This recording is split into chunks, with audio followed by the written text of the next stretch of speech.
আসসালামু আলাইকুম ওরহমতুল্লাহ। তান্ত্রিক মহাগুরু চ্যানেলের পক্ষ থেকে সুস্বাগতম। আজ আমি আপনাদের সামনে এমন একটি তদবির দিয়া দিলাম যে তদবিরের মাধ্যমে মহাব্বতে পাগল করা যাবে, মহাব্বতে বশ করা যাবে। স্বামী স্ত্রীর জন্য পাগল থাকবে, স্ত্রী স্বামীর জন্য পাগল থাকবে।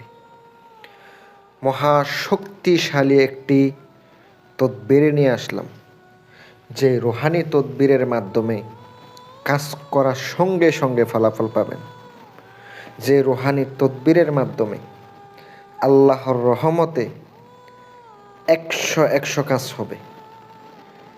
আমি আপনাদেরকে নিয়ম বলে দেব, ভিডিওটা সম্পূর্ণ ধৈর্য সহকারে দেখতে থাকুন।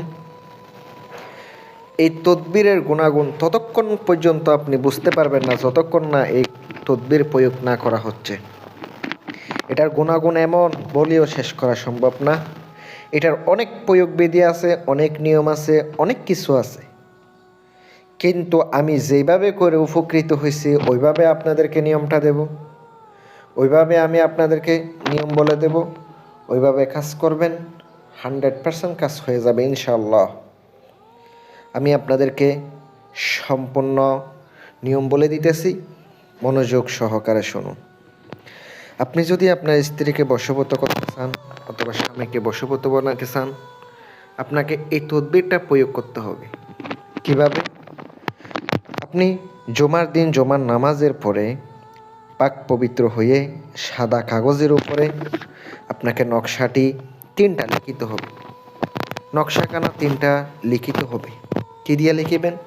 আপনি জাফরানের কালি দ্বারা লিখিতে পারেন, চাইলে আপনি লাল কলম দ্বারা লিখিতে পারেন।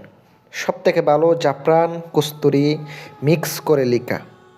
যদি আপনি জাফরান দ্বারা লিখেন তাইলে আপনি অবশ্যই কামিয়াবি হবেন, খুব দ্রুত ফল হবে। নকশাটি 3টা লেখার পরে নকশার নিচে নামগুলো সঠিকভাবে লিখিত হবে। যদি সঠিকভাবে নাম লিখেন তাইলে আপনার নকশা খুব দ্রুত কাজ করবে। যদি ভুল লেখেন আপনার নকশা কাজ করবে না। 11 বার দুরুদে ইব্রাহিম পরে ফুঁক দেবেন।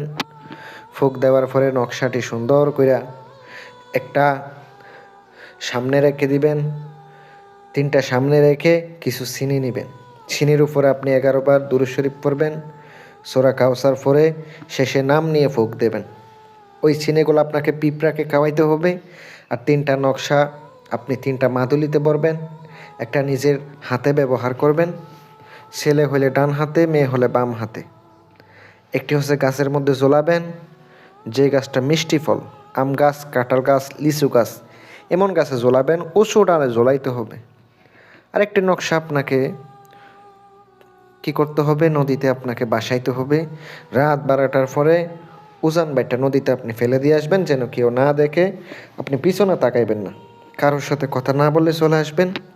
আমি আপনাদেরকে দিলাম, এটা করার পর আপনি বুঝতে পারবেন কতটা পাওয়ারফুল একটা বিদ্যা দিলাম, কতটা শক্তিশালী একটা জিনিস দিলাম। ইনশাআল্লাহ দোয়া করবেন যেন আপনাদের জন্য আমি ভালো কিছু দিতে পারি। আসসালামু আলাইকুম ওরহমতুল্লাহ।